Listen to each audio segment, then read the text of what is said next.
দাঁড়াও আমি তুমি বসো, তুমি বসো, তুমি বসো, তুমি বসো, তুমি বসো। আমি মোবাইল বাজছে তো, আমি এসছি।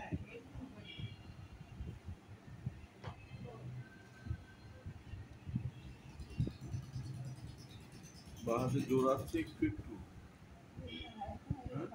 হ্যাঁ এখন ভাব দিই না। না না একটু একটু মনে হয় জোর পাচ্ছে। ধরতে পারি না। এত তাড়াতাড়ি হবে নাকি? একটা অপারেশন ইয়ে হয়েছে, কি বলে, রাস্তাটা সদ্য সদ্য খুলেছে। ধরছো কথা বললা? ঠিক আছে ঠিক আছে ঠিক আছে, বসে বলো, বসে প্রসাদ খাওয়ার সময়। এতটা এই যে খামো না গো আমি।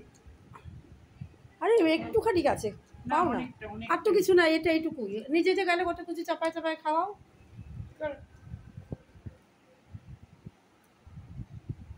আমার সৌভাগ্য যে আজকে একসাথে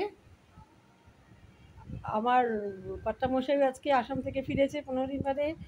আর আজকে না বলেই এসেছে, ভালো করেছে, না না জানি এসেছে।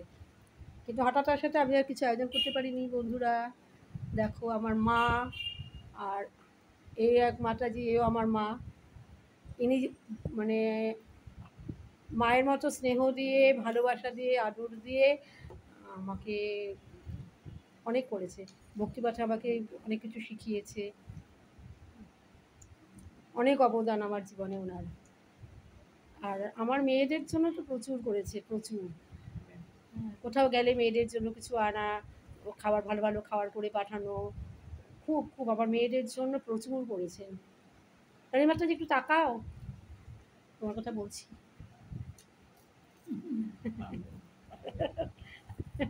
আমাকে পাগল বলছে, তুমি কিছু বলবে না?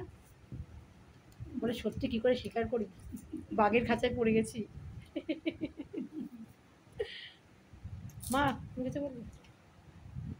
কিছু বলবে তুমি? কি বলবো? তোমার কি বলার আছে যে ওনারা আমাকে পাগল বলছে যে? তার তুমি কিন্তু পাগলের মা হয়ে যাবে তাহলে। এটা মেখে নিয়েছে না? না না, আলাদা।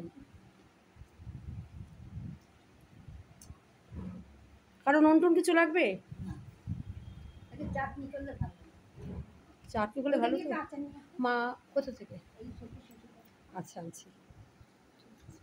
আম আছে তো, আম দেবো তো। আম আছে, সন্দেশ আছে। আমার শুধু চাটনি আরে আচার দেখো। আচ্ছা ঠিক আছে বন্ধুরা, আবার পরের ভিডিওতে দেখা হবে।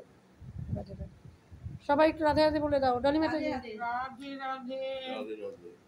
বাবা, এক গলার আওয়াজ হয়েছে।